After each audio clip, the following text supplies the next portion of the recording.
Então, uma boa tarde para todo mundo. Esse é o programa de pós-graduação em Física e Astronomia da UTF-PR. Esse é o nosso 14º seminário desse semestre. Hoje eu convidei um grande amigo meu, famoso camarada, Henrique Ribeiro, que atualmente ele está como pós-doc na Universidade de Stanford. Hoje ele vai falar para a gente sobre extons em fósforo preto WSE2, heteroestruturas. O Henrique ele é formado pelo FMG, ele possui doutorado em engenharia elétrica pela Universidade Presbiteriana de Mackenzie. Ele foi premiado com o prêmio CAPES de teses na área de engenharia no ano de 2018 e atualmente é pós-doutorando em Stanford no grupo do Tony Hines, trabalhando com a pesquisa de propriedades ópticas e interação luz-matéria em materiais 2D, com foco em física da matéria condensada. Tem mais de 17 anos de experiência em ótica. Então, camarada, muito obrigado por aceitar esse convite. Eu fico muito feliz de ver você aqui apresentando o seminário para a gente, depois de tanto tempo sem olhar para você. É um prazer, camarada. Ao vivo, assim, você aí dos Estados Unidos. Então, agradeço bastante mesmo. Tem muita gente interessada em ver sua palestra. Algumas pessoas me pediram para colocar no YouTube, porque elas vão assistir depois. Mas muito obrigado, claro. Muito bacana mesmo. E fica à vontade, a palavra é sua. Eu vou ficar de olho aqui no chat, tá? Qualquer coisa eu levanto a mãozinha aí ou abro o microfone para falar contigo, beleza? Beleza, valeu. Valeu, camarada. Então, valeu. Obrigado, muito obrigado por estar me recebendo aqui. Realmente um prazer. E, assim, na realidade, eu estou apresentando coisas que ainda não estão publicadas e nem tão bem explicadas. A única razão que eu apresento sem medo nenhum é mais porque é super difícil de fazer isso, então acho que eu estou meio seguro nessa parte, mas se alguém tiver alguma ideia para resolver esse problema, eu fico agradecido. Bom, então o que eu vou falar é de extons que chama interlay extons em heteroestruturas de fósforo negro e sulfeto de tungstênio. E, bom, eu vou começar dando só uma pequena introdução. Eu peço desculpas se isso for muito fundamental para qualquer pessoa, mas começando, então, o que é um exton, né? Um exton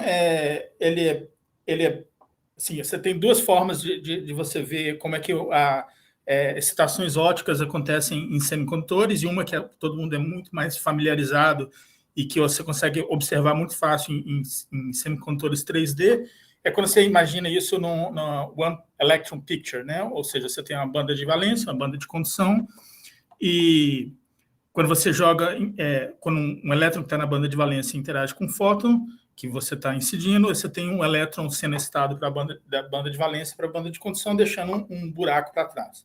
Isso é só, né, você vê que tudo é feito em função o elétron está sendo excitado. Agora, quando em qualquer semicondutor normal, o que acontece é que, então, se você tem esse buraco deixado para trás, você tem esse elétron, o que acontece é que esse elétron e esse buraco interagem, isso pode ser visto como se fosse um átomo de hidrogênio, e, nesse caso, essa partícula, esse elétron e buraco ligado é conhecido como exton.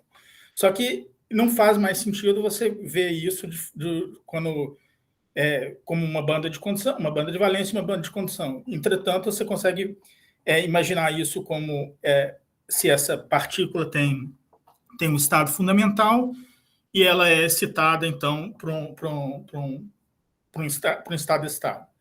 Então, você vê essas duas partículas como uma só, isso é o two-particle picture, né? E isso em semicondutores normal, o que acontece é que esse par de elétron-buraco ligado, você tem as linhas de campo entre isso é um dipolo, né, que está imerso num semicondutor que tem uma função dielétrica, que é a função dielétrica do seu cristal.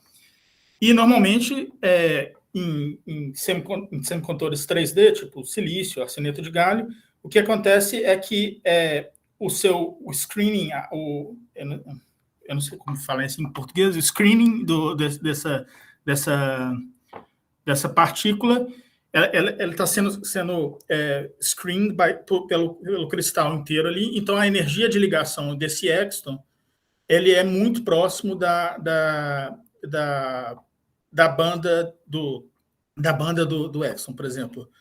Vamos supor que isso daqui é da banda do cristal. Então, você tem a banda aqui, embaixo, logo abaixo da banda do cristal, do contínuo do cristal, você tem a energia do exton. É a diferença entre essa energia aqui e isso daqui é a energia de ligação do exton. E quando você tem um cristal 3D, o screening é tão grande que, na realidade, essa energia é muito pequena. E, normalmente, se você quer medir isso num semicondutor normal, você tem que ir para temperaturas muito, muito baixas. Agora, se você...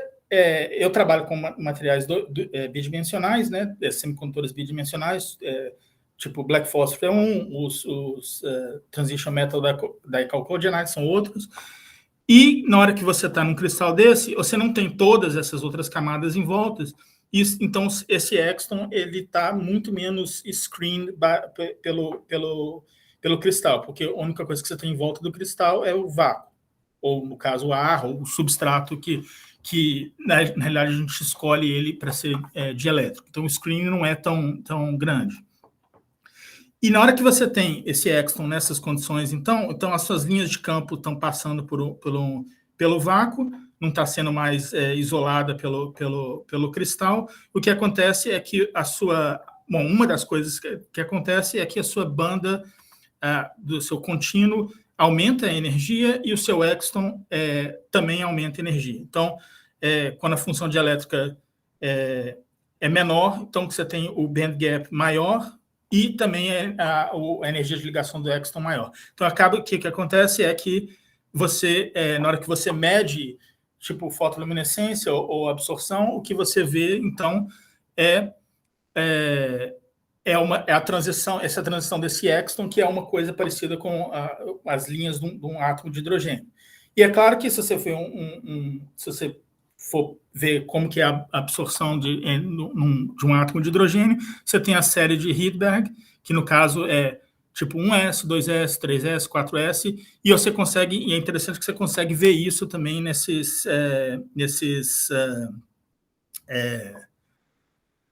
essas transições óticas em semicondutores bidimensionais, porque exatamente o screening é muito pequeno.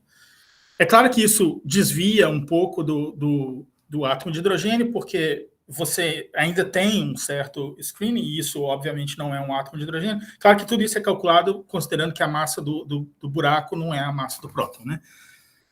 Massa efetiva não é a mesma coisa. Bom, e aí você consegue tirar informações de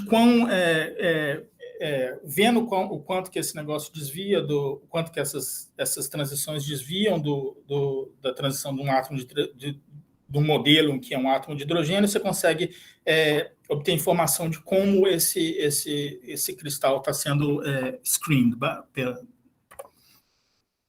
Bom, e é claro que, dependendo do cristal que você está trabalhando, dependendo do material que você está trabalhando, você tem várias informações muito interessantes que você consegue obter. Por exemplo, nos TMDCs, os Transition Metal Dicalc Coordinates, você tem, por causa da Time Reversal Symmetry, você tem um splitting aqui da banda de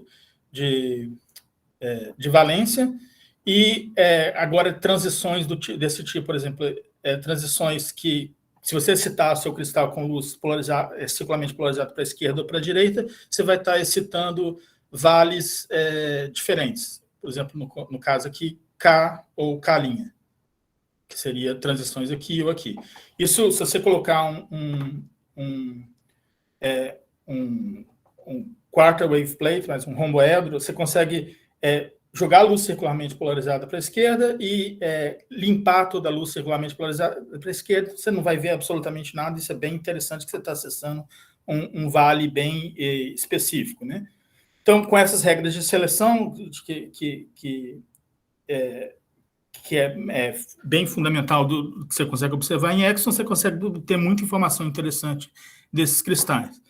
E agora, se você cria, então, dispositivos onde você tem o seu cristal 2D isolado entre duas camadas de BN, com, por exemplo, um grafite aqui embaixo, você consegue agora, então, dopar esse cristal com buracos ou elétrons, com carga positiva ou negativa, e ver como que essas emissões se comportam. Então, esse mapa daqui é um mapa de reflection contrast, esse tipo de medida, você ilumina o seu cristal, ilumina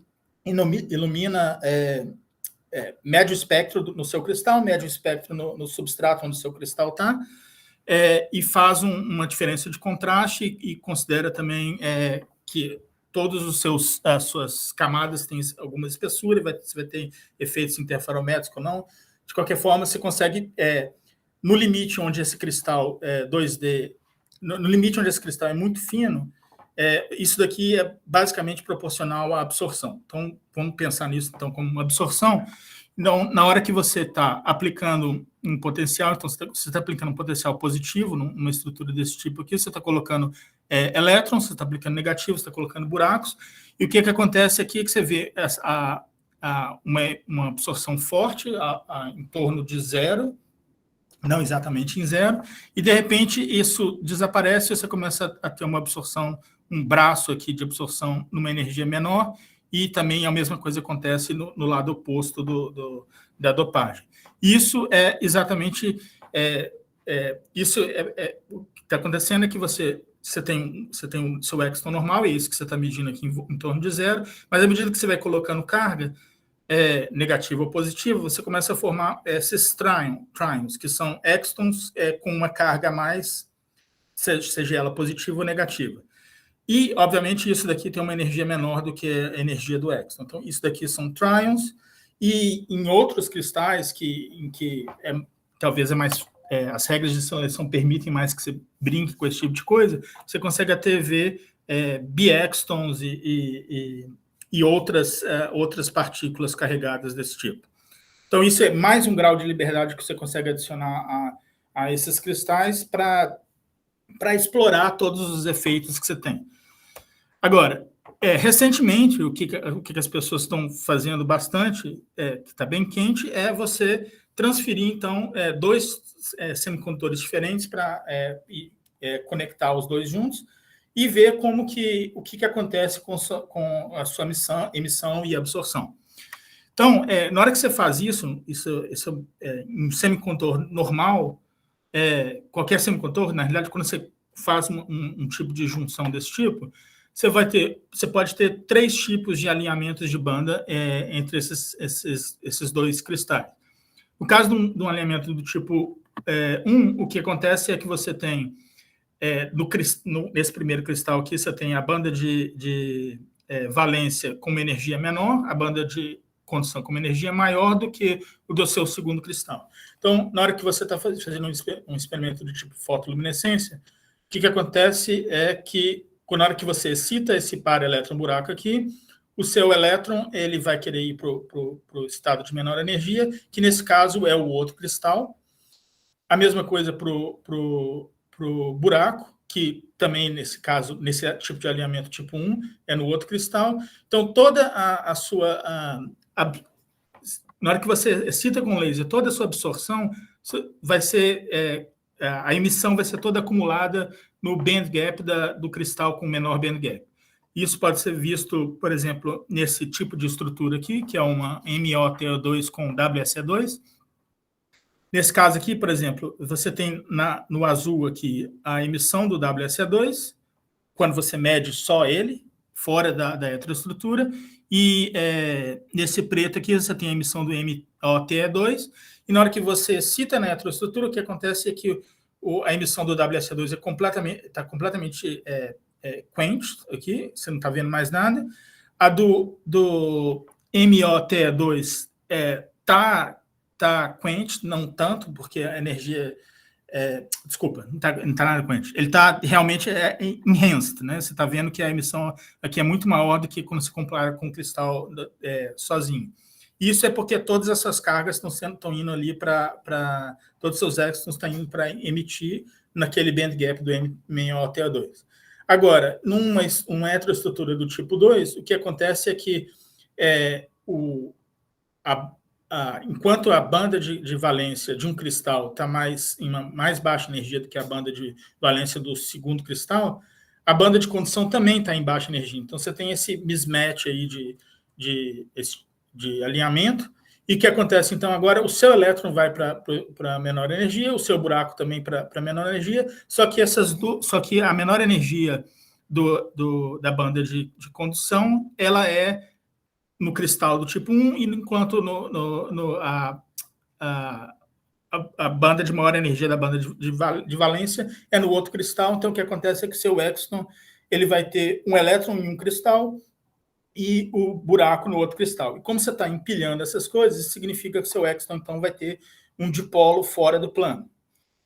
Bom, isso é um detalhe que eu vou entrar agora em seguida, mas em termos de espectro, o que acontece, então, se você medir só no cristal sozinho, nesse caso aqui, o MOS2, você vê a emissão, e na hora que você mede na heteroestrutura, está completamente quenched. Agora, se você mede o WSE2, ele está só no WSE2, você está vendo ele aqui. Na hora que você mede na heteroestrutura, ele também está completamente quenched. E na hora que você... E se você mexer sua grade de fração e for ver lá em energias mais baixas do que isso, você vai ver que tem um pico novo aqui, em energia mais baixa. Exatamente, esse pico novo é exatamente essa emissão aqui. Você vê que a diferença, se você souber qual que é a função trabalho de cada um desses dois cristais, se você calcular a diferença desse alinhamento de banda, essa baseado no gap óptico que você tem aqui desses dois cristais, você vai ver que a energia disso aqui bate exatamente com essa energia aqui. Que quer dizer que a diferença disso com disso dá essa energia aqui. Então, esse exton é um exton que está emitindo numa energia mais baixa e onde o elétron está numa camada, enquanto o buraco está na outra camada. Igual eu falei, isso vai dar um dipolo fora do plano. E assim, você tem uma infinidade de cristais 2D que você pode brincar com isso. Desculpa, eu não falei do alinhamento do tipo 3, porque eu não tenho nenhum exemplo para dar para isso, mas o que você esperaria aqui numa situação como essa, do tipo 3 é simplesmente a banda de valência de um encostando na banda de condução de outro. O que aconteceria, se eu tivesse um exemplo aqui para mostrar, seria que a fotoluminescência dos dois cristais ia estar completamente quente. Você não ia ter nenhuma emissão radioativa, porque tudo está simplesmente recombinando aqui quando as duas bandas estão em contato. E se você tem uma infinidade de cristais com função trabalho diferente, você consegue brincar e empilhar essas coisas da forma que você acha, da melhor forma que você... Se você quer um semicondutor do tipo 2, ou do tipo 1, ou do tipo 3, é só se você procurar na lista lá, ver qual que é a função de trabalho de cada cristal que você quer empilhar aqui. Claro que eu falo só fazer isso, mas isso não é bem trivial, né? E como que você mediria exatamente se esse pico novo ele é vindo de um interlay exton ou não? Igual eu falei, se o seu elétron e o seu buraco estão formando um exton com um dipolo fora do plano, se eu aplicar um campo elétrico nesse dipolo, eu posso sintonizar a energia de emissão então desse dipolo, simplesmente porque a energia do meu dipolo vai depender do campo elétrico que eu estou aplicando ali, né? E do dipole moment. Então, se eu já tive todo o trabalho, se eu já tenho uma estrutura onde eu já tive todo o trabalho de empilhar os dois cristais, agora, se eu faço isso com um backgate e um topgate, ou seja, coloco um grafite embaixo, um HBN isolando, HBN e um grafite em cima, o que acontece é que eu consigo aplicar esse campo elétrico simplesmente se eu ou aplico uma diferença de potência entre os dois gates, ou então coloco um ground aqui na minha heteroestrutura e aplico um potencial, então eu consigo sintonizar esse campo elétrico. E na hora que você faz isso, você vê exatamente o que você espera, né? Que é a emissão desse interlay exton mudando com energia. Nesse eixo aqui, energia, esse eixo aqui é campo elétrico, isso aqui é uma heteroestrutura de WSE2 com MeO-S2, enquanto, e a mesma coisa você pode observar em outros cristais, tipo WSE2, MeO-Se2, e você consegue ver, então, sintonizar essa energia, e tudo isso, se você calcula o campo elétrico, que é uma coisa meio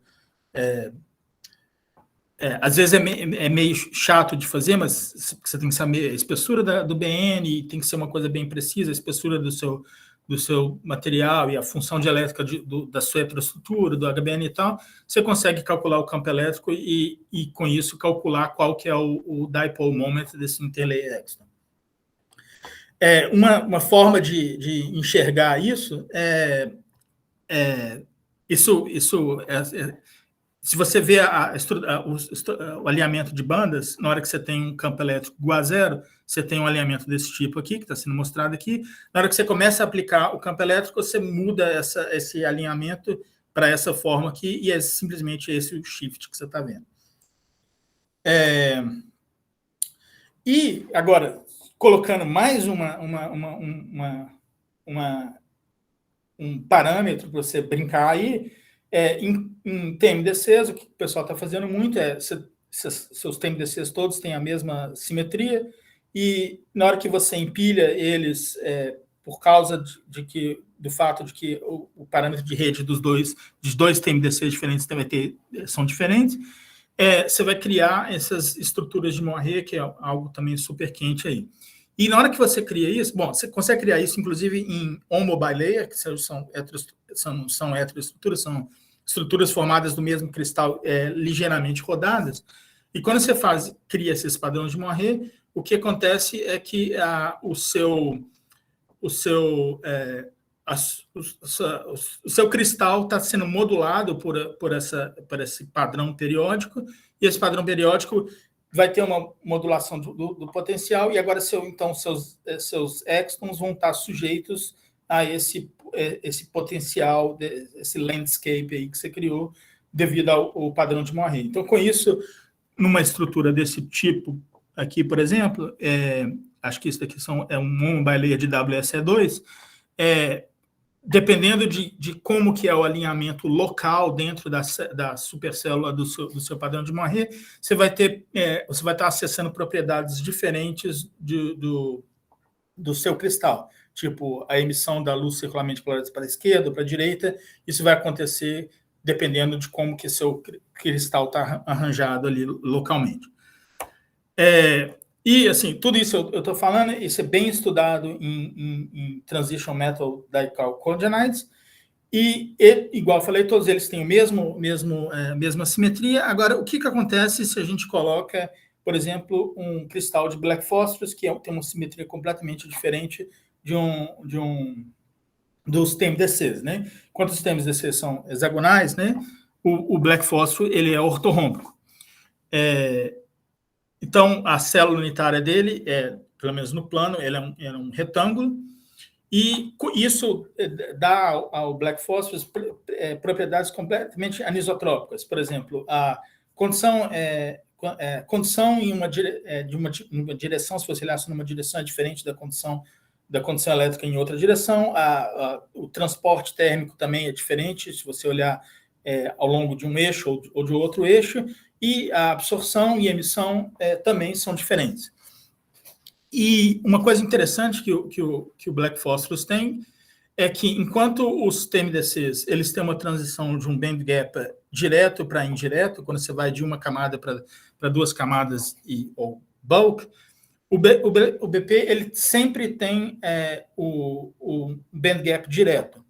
Só que o que muda nele é a energia desse band gap. Então, para uma camada, se você medir a absorção ou fotoluminescência de um BP de monocamada, você vai ver que essa energia que isso acontece em 1,75 eV, e à medida que você vai para bicamada, você muda a energia dessa emissão, acontece agora em 1,1 eV, para 3 camadas é 0,85, e finalmente, quando você chegar em bulk, você vai ver que essa emissão está em 0,3 eV.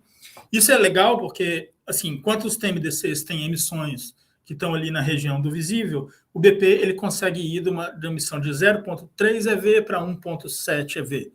Então, você consegue cobrir todo esse gap de emissões que você tem entre o grafeno, que não tem gap nenhum, os TMDCs que tem um gap lá para 1,5 EV. Bom, isso é interessante. E outra coisa é que todas essas emissões, enquanto nos TMDCs essas emissões acontecem no ponto K, o gap direto está no ponto K para o monocamada, no BP ele está no ponto gama. Então, tudo isso tem que ser considerado na hora que você vai construir uma heteroestrutura com esses dois cristais. E é claro que a ideia aqui se você pegar, você quer combinar, ao criar uma heteroestrutura desse tipo, você quer pegar as propriedades interessantes de um ou outro cristal e combinar isso tudo para fazer no mesmo cristal. E como o BP tem propriedades completamente diferentes e que os TMDCs não possuem, a ideia seria investigar o que está acontecendo quando você combina esses dois cristais. Então, minha ideia no início era criar uma infraestrutura com um alinhamento de bandas do tipo 2, e para isso, enquanto os TMDCs são bem estudados, a função de trabalho desses TMDCs, lembrando, então, que eu quero fazer um alinhamento do tipo onde a banda de valência do BP está dentro da banda de valência do WSE2, enquanto o contrário acontece na banda de condução. E a maneira de fazer isso é você pegar a função trabalho dos TMDCs, a gente pegou aqui essa função trabalho calculada, e comparar com a função trabalho calculada do BP e ver qual TMDC vai conseguir fazer esse tipo de alinhamento tipo 2. E a gente vê aqui que é bem evidente que MOS2 faria esse trabalho e WSE2 faria também esse trabalho. Claro que todos os outros, você tem um tipo de alinhamento tipo 2, mas você vê que nesses outros três aqui, esse aqui eu só estou mostrando os mais comuns que você usa. Você tem milhares, não milhares, mas tem vários outros TMDCs que não são tão usuais e não são tão fáceis de conseguir como esses. Então, eu estou comparando só os que a gente tem aqui no laboratório e é fácil de trabalhar. Mas, então, voltando aqui, se você vê esses três aqui, MOSE2, MOT2 e WSE2, opa, deixa eu conectar desculpa. Todos esses aqui, você tem quase que um alinhamento da banda de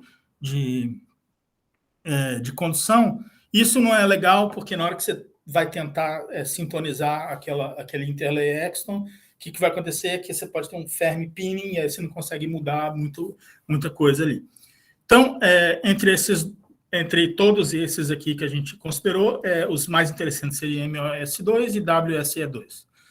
Acontece que uma outra coisa que iria acontecer se a gente simplesmente empilhasse esses dois cristais é que, como o BP tem um band gap no ponto gama e os TMDCs têm no ponto K, se você empilha isso, você vai ter o seu alinhamento de bandas do tipo 2, igual que você quer. O problema é que o topo da banda de valência dessa estrutura estaria no ponto gama, que é onde está o BP, porém, o fundo da banda de condução estaria onde está no ponto K, onde é o WSE2.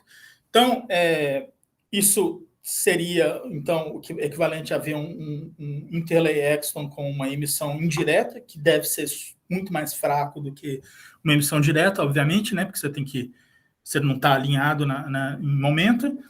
Então, a ideia aqui foi que a gente, se você considerar, então, agora um bilayer de WSE2, o que acontece é que exatamente o que faz esses cristais serem indiretos é que a energia da banda no ponto gama do WSE2 é maior do que no ponto K. Isso faz com que seja indireto no WSE2, mas note que agora, então, a banda do WSE2 vai estar no ponto gama.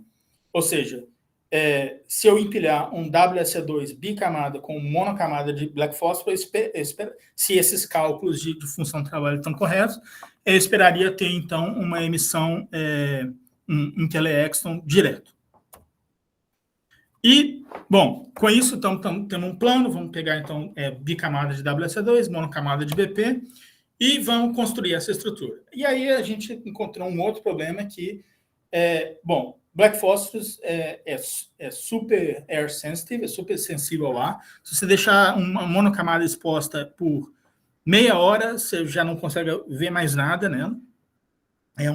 É bem sensível mesmo. Então, tudo tem que ser feito, todo esse processo tem que ser feito dentro de uma glove box.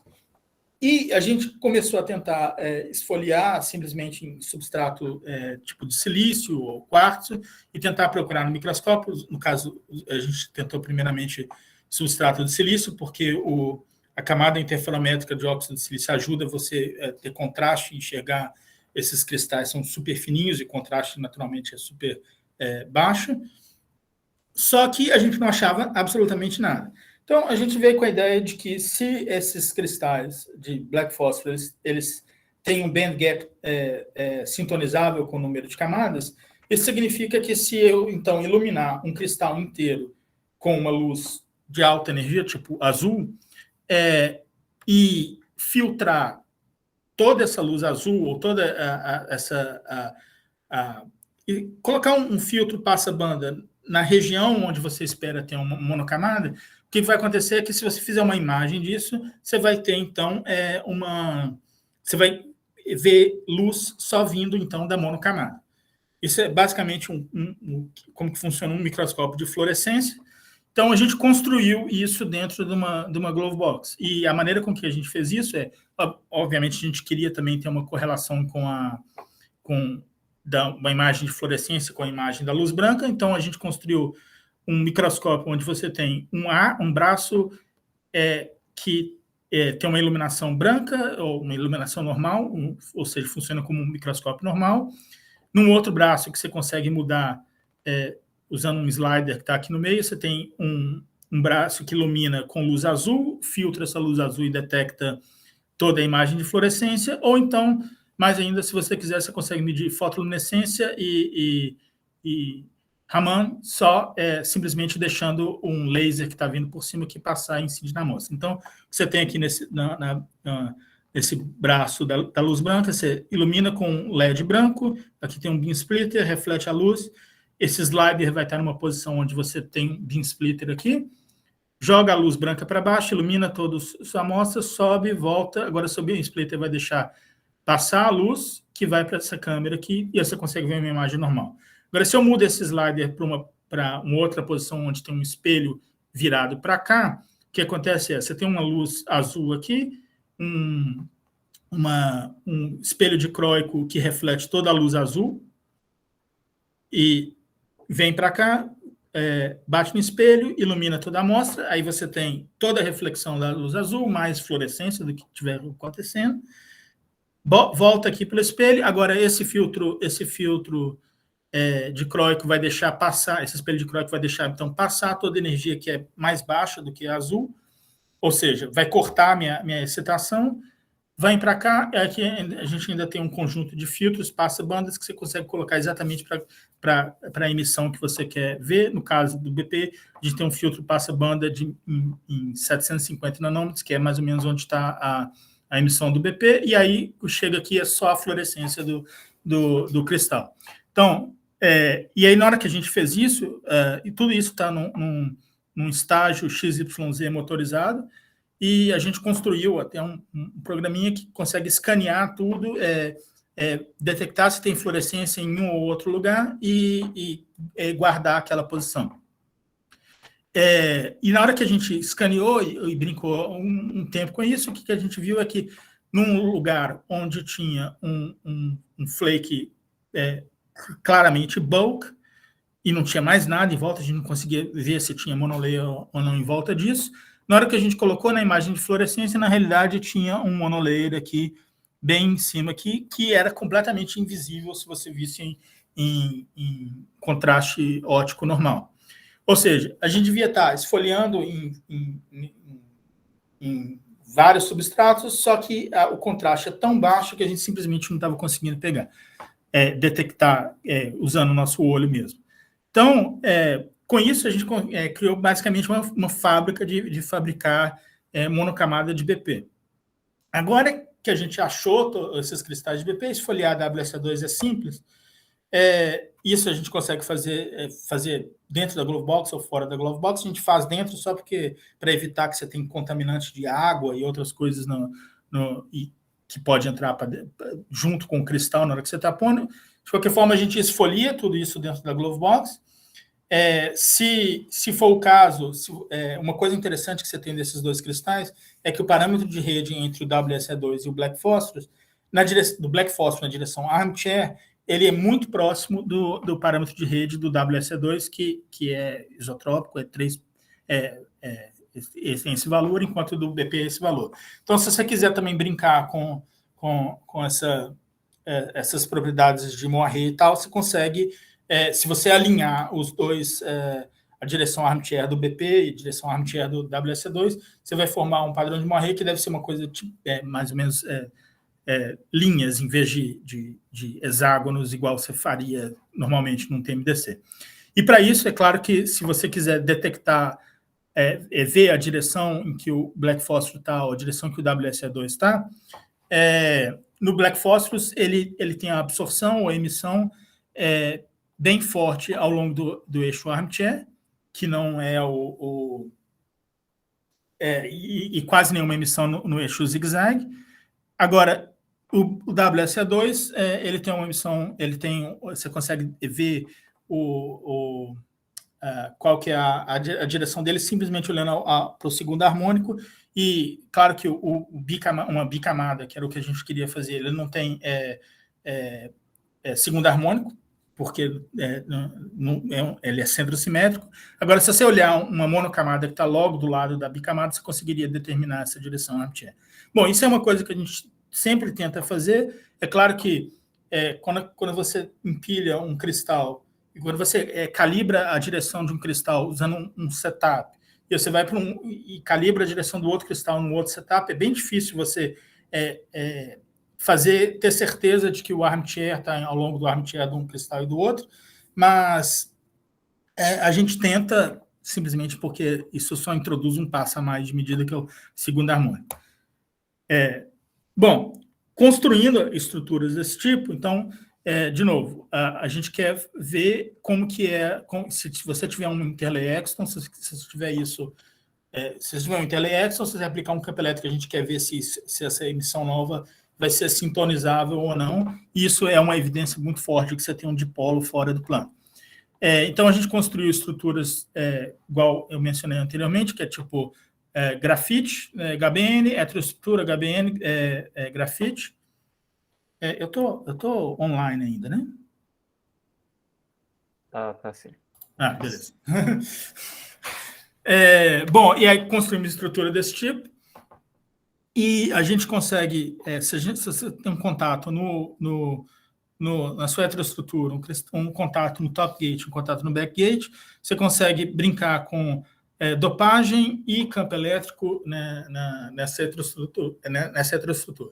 Então, e o fato de que a gente construiu tudo isso com um bicamada de WSA2, note que se você tem uma bicamada de um cristal, em princípio, você não deveria ver nenhum Stark Shift ou nada assim, mas na realidade o que acontece é que isso se comporta como se fosse uma estrutura onde, se você aplica um campo elétrico, você começa a sintonizar elétrons e buracos que estão em camadas diferentes.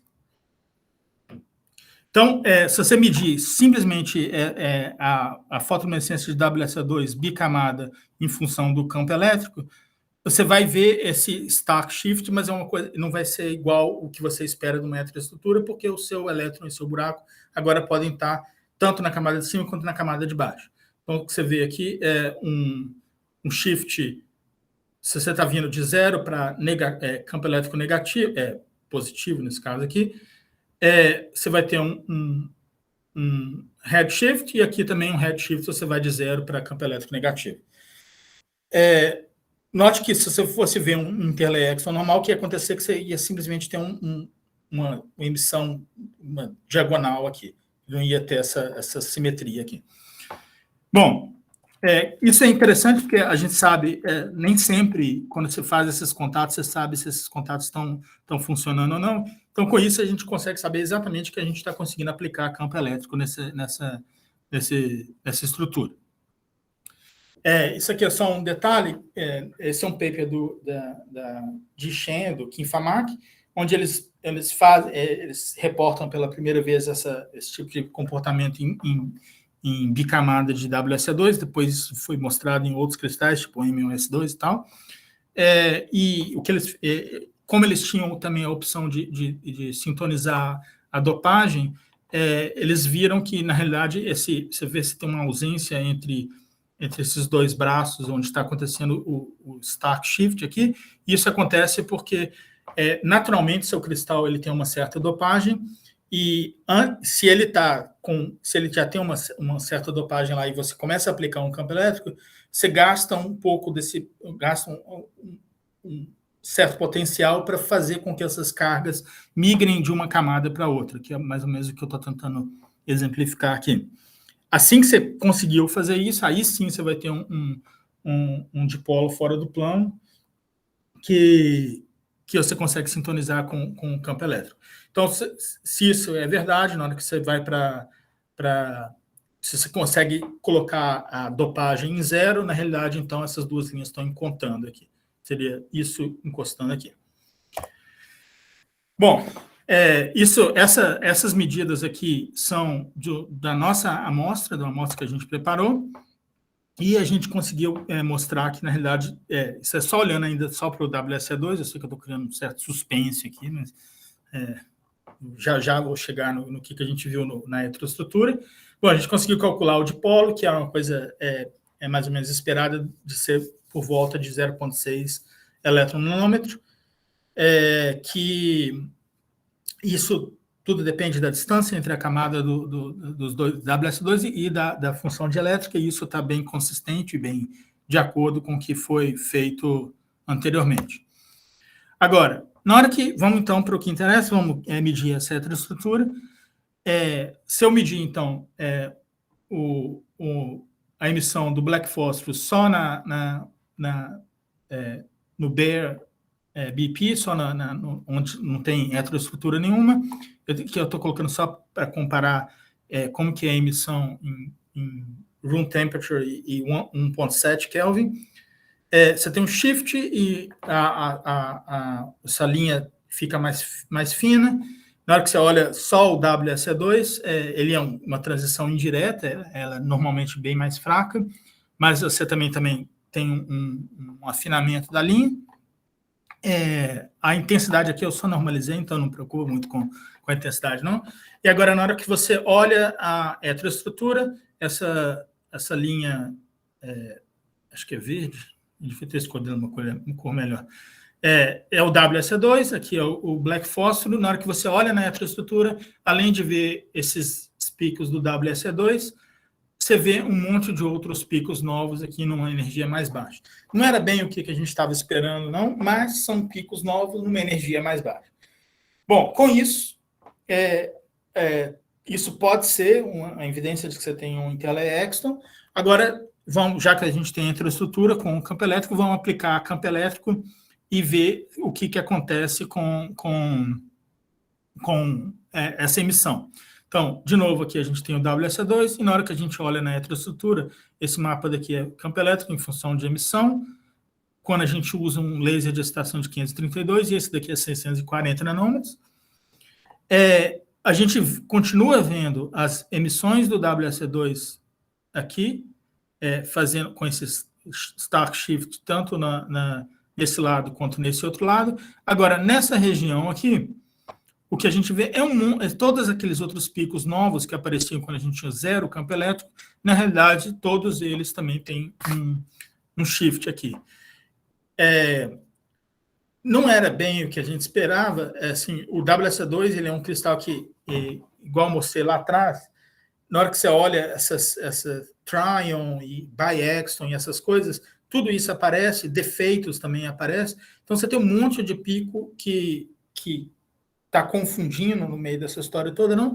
Aí, mas uma coisa clara que você consegue ver é que, na realidade, você tem uma emissão que é tunelável com o campo, que é sintonizável com o campo elétrico, e essa emissão ela não é a emissão do WSC2, ela tem uma energia mais baixa. Então, isso é uma evidência clara de que você tem uma espécie de dipolo fora da camada, entre as camadas desses dois cristais, que só está na heteroestrutura, e que isso realmente é um elétron numa camada, um buraco numa outra camada. Agora, o grande problema dessa história toda, bom, a gente não sabe se isso é defeito ou se é realmente um interlay exton quer dizer, é um interlay exton porque, você, querendo ou não, você tem um elétron, um buraco em camadas diferentes. A gente não sabe se é exatamente o que a gente queria, e o grande problema aqui é que, se você analisar a direção com que esse shift acontece, o start shift acontece, se você pegar, por exemplo, só o WSA2, esse shift indo red shift de 0 para campo elétrico negativo corresponde a um elétron onde o elétron está na camada de cima e o buraco está na camada de baixo, enquanto esse outro braço aqui corresponde ao inverso. Se numa heteroestrutura, como pelo fato de que as duas bandas estão desalinhadas de uma forma bem específica, fazendo com que o elétron esteja sempre na camada de cima e o buraco sempre na camada de baixo, ou vice-versa, você espera, então, que isso seja contínuo aqui. E o grande problema aqui é que, se você analisar a inclinação de que esse shift está acontecendo, na realidade, o elétron, então, aqui estaria na camada de WSA2, enquanto o buraco estaria na camada de black fósforo. Se isso foi meio confuso, você me para que eu tento explicar melhor. E, na hora que a gente pegou a função trabalho desde o início lá e tentou brincar de como que a gente vai alinhar isso, a gente esperava, e era todo o argumento que eu vou usar a bicamada, porque eu vou ter uma transição direta, a gente esperava que a banda de condução do black fósforo tivesse mais baixa energia, ou seja, o elétron no black fósforo, enquanto o topo da banda de valência no WSA2, ou seja, o buraco no WSA2, e aquela análise do stack shift naquela estrutura faz com que o buraco esteja na camada no black fósforo e o elétron esteja no WSA2. Então, isso é exatamente o oposto do que a gente imaginava. Então, duas coisas podem estar acontecendo. Ou esse cálculo de função trabalho está completamente errado, o que não é de se esperar, porque você quase não tem. Eu imagino que para TMDCs, não imagino, não, eu tenho certeza que para TMDCs você tem uma quantidade de dados de fotoluminescência e transporte que consegue te dizer, e até ARPS e esse outro tipo de medidas, consegue te dizer exatamente qual que é a função trabalho desse cristal. E agora, para BP, é tudo muito obscuro, pouquíssimas pessoas têm esse tipo de medida, e na hora que a pessoa faz um cálculo, ela está realmente fazendo esse cálculo no escuro, ela não sabe de quase que absolutamente nada do que esperar.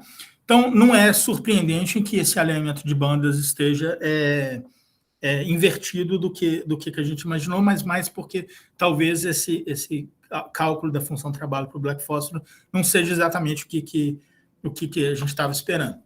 Agora, é claro que nessa situação, essa emissão, então, não é mais direta, porque a gente estava esperando criar uma emissão direta, simplesmente porque o topo da banda de valência do WSA2 estaria hosting aqui o buraco. E, no caso, é o oposto.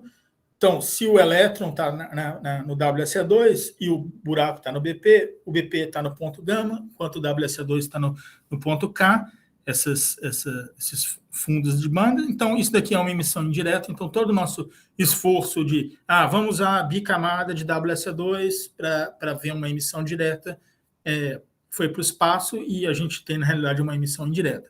Além do mais, a gente tem um monte de outros picos aqui, que pode ser, na realidade, transições que estão vindo de outros pontos da elétrons em outros pontos da estrutura de bandas aqui, que que também podem ser, que são igualmente prováveis, talvez, de acontecer esse tipo de, talvez até mais provável do que se o elétron tivesse no ponto K.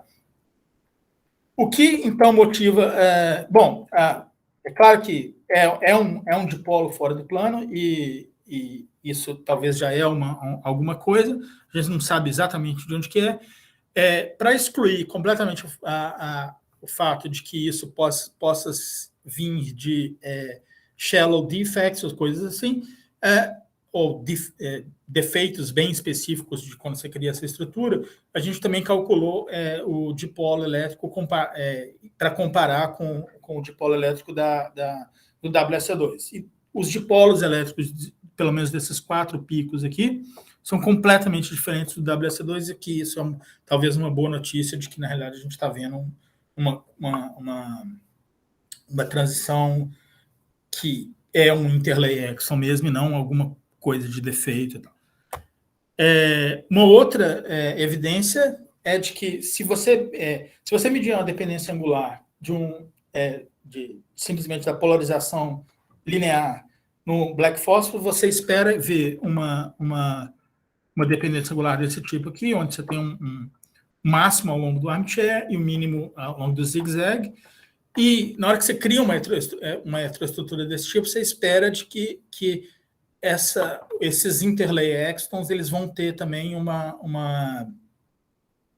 vão adquirir certas propriedades de um dos seus 2 cristais. No caso, essa anisotropia da absorção e da emissão é uma coisa que a gente esperaria ter nessa heteroestrutura. E, na realidade, a gente vê, por exemplo, o que é mais evidente aqui, esse pico 0 e o pico 1, que são esses 2 picos de mais baixa energia. Agora, eles têm uma dependência angular bem forte. Estranhamente, essa dependência angular, entre elas, ela tem direção oposta e ela aparece um pouco fora de fase com o black phosphorus. E agora, se você aplicar um campo elétrico e fazer essa dependência angular, de novo, o black phosphorus, no caso, está esse amarelo aqui embaixo, e na hora que você vê a heteroestrutura, essa emissão aqui, que é o pico 0, ela está quase 0, tem uma certa dependência angular, mas se você olhar só para esse pico 2 aqui, ele tem uma dependência angular que é contrária à dependência angular do black fósforo. E agora, o que é mais esquisito é que, na realidade, se você olhar a emissão só do WSA2, que são todos esses picos aqui, esse também agora tem uma dependência angular que segue mais ou menos a dependência angular do black phosphorus. Bom, isso é só um resultado e acho que a gente tem que pensar ainda muito com cuidado o que está acontecendo, mas também não é completamente fora de cogitação de que você tem alguma interação que as propriedades do WSA2 também vão ter esse tipo de comportamento. Agora, o ponto todo dessa história é que, na realidade, você tem um monte de pico, num monte de lugar, cada um com comportamentos diferentes, e tudo isso vem simplesmente porque a gente está usando uma bicamada de WSA2 e, na realidade, esquece esse picture aqui, porque isso é bem localizado e, na realidade, não deve ser isso que acontece, mas, assim, você pode ter transições vindo de diferentes pontos da célula unitária ou da primeira zona de Brillouin, e o fato de que você tem uma bicamada de WSA2, você tem muito mais bandas e todos esses processos são muito mais complicados. Numa monocamada já é complicado, numa bicamada ainda é mais complicado ainda. Então, a nossa ideia de fabricar uma transição direta com WSA2 foi para o espaço, simplesmente porque parece que o alinhamento de bandas não está exatamente como a gente imaginou. Então, agora, nossos próximos passos seriam fabricar, então, uma heteroestrutura de monocamada de WSA2 com monocamada de black phosphorus e tentar enxergar essa mesma coisa. Além disso, já que todo esse alinhamento de bandas está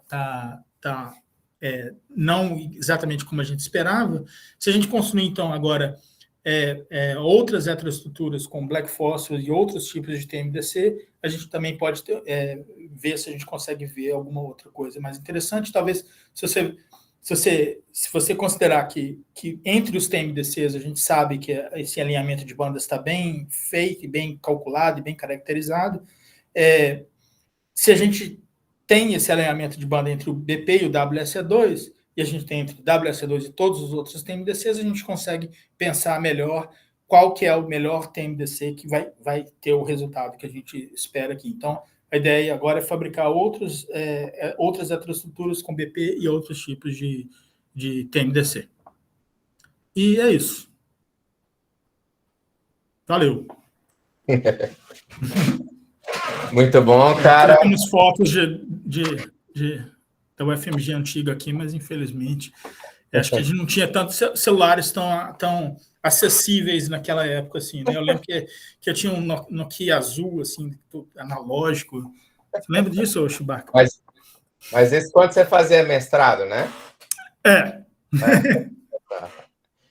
Que ano que foi isso? 2005.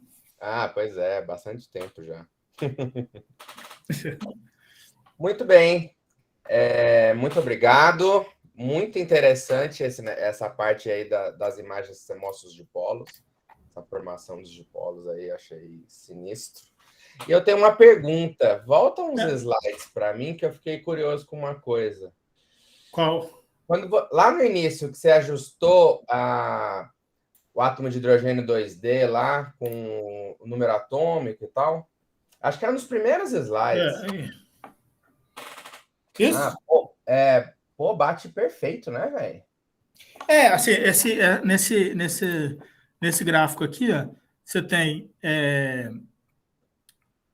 tem o número quântico por energia. Essa linha daqui é o que você esperaria num átomo de hidrogênio, com o próton com a massa do buraco. E esse daqui é o que experimenta, e isso aqui é uma teoria que eles criaram, que é um potencial modificado para o screening. E aí, nesse artigo aqui, o que é do Alexei, eles discutem que, na realidade, para a transição 1s, 2s, isso foge bem do átomo de hidrogênio, mas para 3s, 4s e 5s está bem dentro, isso porque, na realidade, na hora que você vai ver o campo elétrico aqui, né, desse Exton para esse 1s, 2s, 3s, e isso está bem mais... essas linhas de campo saem muito menos do cristal, então essas transições estão muito mais sujeitas ao screening do que 1s e 2s que estão... mais localizados? Exato, exatamente isso. E aí você obtém essas medidas através da derivada da curva de reflectância aí? Se você... Na hora que você calcula, na hora que você na hora que você mede o espectro da luz branca inteira no seu cristal, o espectro da luz branca inteira no seu substrato. Tá. E aí você faz a conta, na realidade, o espectro da amostra menos o espectro do substrato dividido pelo espectro do substrato. Isso é basicamente uma normalização da luz branca, isso é a definição de reflection contrast, e isso é diretamente proporcional à absorção. A derivada aqui é só porque fica mais fácil de analisar que, na realidade, isso daqui é um pico. Deixa eu ver, eu acho que eu estava fazendo outras medidas. Espera aí. Não, porque quando você faz a derivada, você meio que aumenta ali para você ver, né? Peraí, acho que...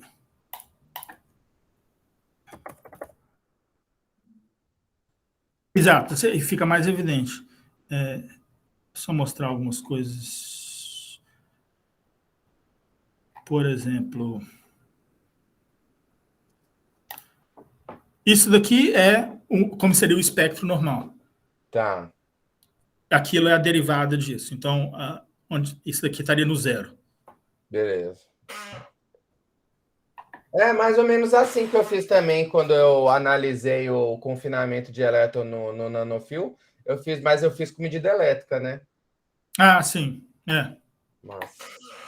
O pessoal de Klaus aí, ressonância magnética também. Uhum. EPR é a derivada da uma gaussiana, né? Exatamente. Pierre, fica à vontade aí, pode fazer a sua pergunta. Opa, valeu. Cara, obrigado pelo seminário, foi bem legal. Valeu. Ali no seu slide 6, você tem a referência desse quadrinho? Que esse quadrinho é super útil para Pô, a gente desenhar aqueles eu fui futuros. fazendo e aí eu peguei todas as referências e acabei. Algumas eu esqueci de colocar na. Se me der um segundo, eu acho aqui para você. Claro. Então, ou eu posso te mandar também. Não, se quiser, pode ser também. É uma boa que... Depois eu vou te escrever de todo jeito. Foi mal, eu devia ter colocado as outras referências. Tudo bem. Eu vou achar depois com calma e te mando. O seu e-mail Beleza. deve ser fácil de achar também, né? Eu coloco aqui no chat. Aonde está esse chat aqui? É no cantinho à direita aí. Tem um quadradinho parecendo um balãozinho. Não, peraí, cantinho à direita. No Google Meet. Esse aqui? Não, tem que. Aí, ó. Aí também. Lá onde. Do lado direito, perto do triângulo aí quadrado, tá vendo? Do lado. Aí. Legal. É isso aí. Não, Começando a aparecer meu pai, não é isso? Começando a aparecer meu pai. Beleza, mas pô, muito interessante esse. E aí, eu gostei também desse método. Vocês automatizaram a detecção da fluorescência, então, né? Pois é, velho. Pois é, isso é bem legal e isso faz com que a gente. Assim, antes é super difícil achar esses cristais de black fósforos, né? Isso torna a vida tão mais fácil que é surpreendente.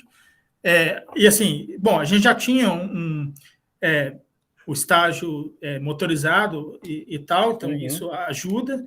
E há várias outras coisas que a gente fez na impressora 3D mesmo, por exemplo. A gente consegue mudar a objetiva usando um controle de PlayStation. Você vê, tem um negócio aqui. Fizeram. Eu queria ter comprado um canhão de. Não, mas esse é só um pedaço que é na impressora 3D, né? Isso aqui a gente o revólver ainda é normal, né? O revólver era normal, você compra em Thor Labs e coisa assim. Aí a gente imprimiu esse. Eu não sei se está dando para ver aí, deixa eu ver. Dá sim, tem uma engrenagem aí. A gente imprimiu essa engrenagem aqui e colocou um motor de impressora 3D com um Arduino controlado por Arduino aqui. Eu estava me perguntando o que era esse Arduino aí embaixo. Pois é. Que legal, cara.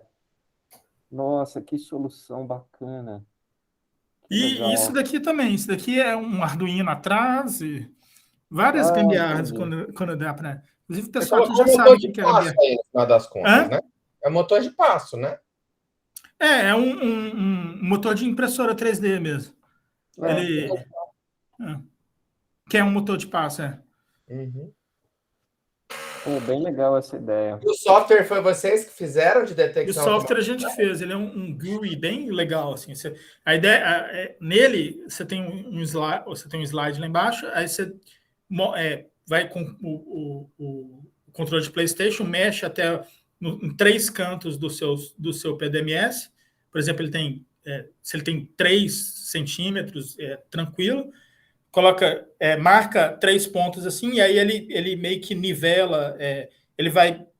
Porque assim, na hora que você coloca o slide lá com o PDMS, ele nunca vai estar bem horizontal, né? Então, se você tem 3 pontos, ele vai mudando o foco à medida que ele vai mexendo, escaneando, entendeu? Seu foco é motorizado também. Pois é, tem uma outra coisa que tem um estágio, um piezo, nesse estágio aqui tem um piezo também para Z. Esse é um stage da Thor Labs também, não é? Esse aqui. Massa. Henrique, a Natália fez uma pergunta. Pode fazer direto, Natália. Ô, Henrique, eu fiquei na dúvida de qual era o passo. Você estava até, acho, falando por alto, né? Sua amostra tem 3 centímetros, aí o passo desse motor para capturar as fotos é de quantos Aham. centímetros? É de quanto, hein? Bom, isso depende muito do field of view que você tá vendo lá. Mas, por exemplo, a gente tem 4 objetivos ali. Uma de 10, 20, 50 e 50 para infravermelho. Que a gente também consegue medir PL no infravermelho aqui nesse negócio. Uhum. E com o objetivo de 20, o field of view é mais ou menos de 40 microns. Então, o passo é por volta... Aliás, o field of view, na realidade, é tipo 80 microns, mas a gente coloca um passo menor do que o field of view, então é 40 microns. Eu sei que parece... Você tem 3 centímetros, você tem 40 microns de passo. Eu sei que parece muito, mas é quase que instantâneo a forma de detecção. Então, para você escanear um PDMS inteiro, demora em torno de meia hora, 40 minutos. Não, muito eficiente, muito É bem eficiente, legal. porque a gente ainda faz no método manual ainda, de ir passando Quase todo mundo faz. não, e a gente já pensou em fazer esse tipo de coisa aqui, mas, enfim, a gente acabou não implementando, mas eu achei super legal. Parabéns aí para vocês. Valeu. E aí, se você... Esse motor vocês compraram mesmo, né? Vocês têm o link da onde vocês compraram? Era isso que você ia mostrar, eu acho, né? Exato. Ah, ótimo, beleza. Obrigada.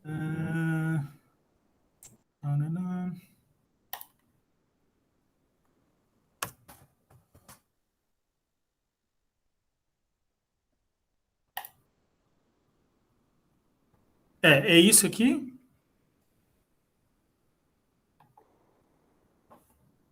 Se quiser, eu coloco aqui. Se você conseguir mandar aqui no chat para a gente, acho ótimo, mas eu dei um. Ah, ótimo. Aí eu vou dar uma olhada, viu? Bastante Beleza. prático.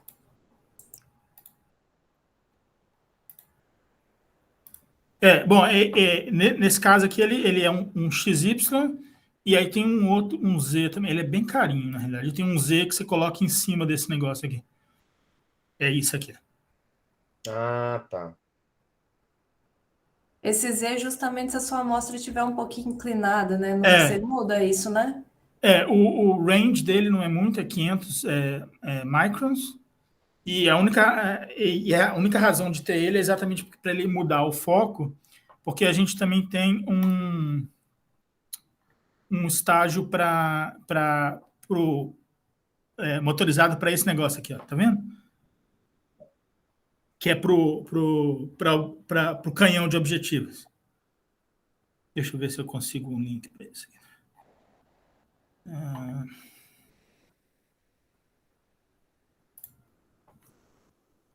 É isso aqui. Ó. Então, a objetiva fica em cima disso. Isso daqui tem um range de tipo, 5 centímetros. O estágio XY tem 25 por 45, uma coisa assim. Ou não, 45 por 70, 50 por 70 centímetros. Milímetros, 5 por 7 centímetros. E aí o Z só tem 500 microns, mas isso é só para ajeitar o foco, porque o foco grosso mesmo é nesse braço onde estão as objetivas. Deu para entender mais ou menos? Deu. Deu sim. Deixa eu ver se eu acho. Carinho quanto? 15 mil dólares? Não. Só o estágio, acho que é 11 cara, mil. É mais. Pode botar mais aí mesmo. Só esse daqui é 7.700. O Z é tipo quase 4.000. Aí tem os controladores que fica 1.000, mais ou menos. Bom, a Glove Box inteira, a gente tem uma estação de transferência também, se alguém quiser, eu tenho até o desenho dela aqui. Ver. Mais esse microscópio com espectrômetro e tal, isso deu quase 300 mil dólares. Mas é tudo, né?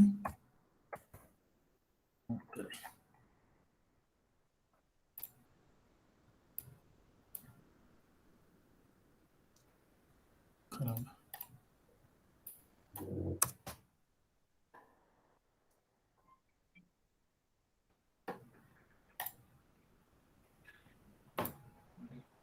Esse é um site bem legal que você consegue importar coisas da Tor Labs e fazer seus setups antes de ir para a mesa mesmo e fazer. Então, Tipo um Inventor da Autodesk, só que de graça. exatamente. Que legal. Aqui a gente começou a fazer isso também. Você economiza muito dinheiro não comprando as peças erradas. Porque a quantidade de coisa que acontece que você não espera.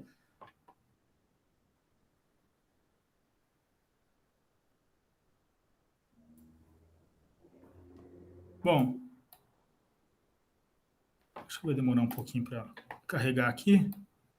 Queria mostrar como que é a estação de transferência, assim. Entendi.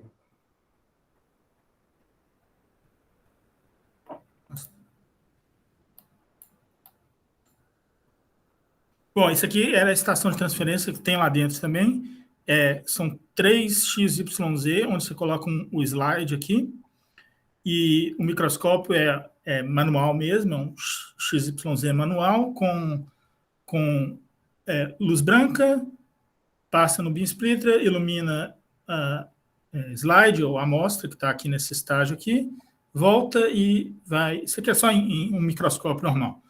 E aí o PDMS ou slide fica nesse negócio aqui. Isso tudo conectado com resistência e sensor de temperatura, e você consegue controlar a temperatura, e tudo isso fica em cima desse estágio também aqui. Isso foi, com o objetivo, foi $11 mil. Que já mais... E eu tenho a lista toda de partes, se alguém quiser. Legal. A Ingrid comprou um sistema de transferência, assim, mas ela comprou pronto. Eu acho que... acho que a 2D Semiconductors vende pronto. Acho que é isso aí mesmo. Mas acho que é bem carinha, tipo $30 mil. Talvez seja bem melhor do que o nosso também. Eu montei aqui em Campinas um da Tor Labs muito parecido, usando peças da Tor Labs, né? Muito parecido com o seu microscópio, só que agora eu estou automatizando ele também, estou escrevendo código para automatizar. É parecido com o seu, mas com algumas restrições orçamentárias. E é bem divertido montar essas coisas. Não, é muito legal, é muito legal. Essa série da Tor Labs de monte seu próprio microscópio, é tipo um Lego para adulto. Lego de gente grande. Exatamente. Um Lego para adulto. Verdade mesmo. Um Lego caro, mais caro ainda. Caro para caramba. Para adulto. Alguém quer fazer mais alguma pergunta? Não? Então tá bom. Então, camarada, muito obrigado por você arrumar um tempo aí pra gente, para dar esse seminário. Sei que você é um cara que tem muito corrido, estava terminando uma medida aí, parou para dar um seminário pra gente. Muito obrigado. Não, só alegria, é um prazer mesmo. Eu só queria achar vocês aqui de novo. Como é que acha aqui? Tem que abrir a telinha do Google Meet. Como é que eu faço isso? Matias? Caramba. Achei. Achou? Eu vou inclusive mandar essa apresentação para o YouTube, aí eu vou mandar o link para o seu pai assistir depois, tá? Valeu, Júnior. Ele vai ficar feliz. Beleza, cara. Eu vou só interromper a gravação aqui. Obrigadão, viu, gente? Cara, qualquer coisa, se alguém quiser entrar em contato com o camarada, eu tenho o contato dele, o e-mail, tudo, só entrar em contato comigo. Beleza? Ô, Pierre, mês que vem eu vou chamar você para dar um seminário aqui para a gente, tá? Uai, tá bom. Tomara que eu já tenha coisa para mostrar da minha estação aqui também de transferência. Vamos ver se vai estar funcionando já. Uhum. E se vocês precisarem de qualquer dica aí, imagino que não, mas se vocês precisarem, estamos juntos aí. Claro, nós vamos tocar figurinha aí também, que achei muito legal. E eu te mando as referências. Beleza. Valeu. Então, um abraço para todo mundo. Valeu, gente. Obrigadão, viu? Até ano que vem. Tchau. Até. Tchau. Tchau. Até mais, camarada. Valeu.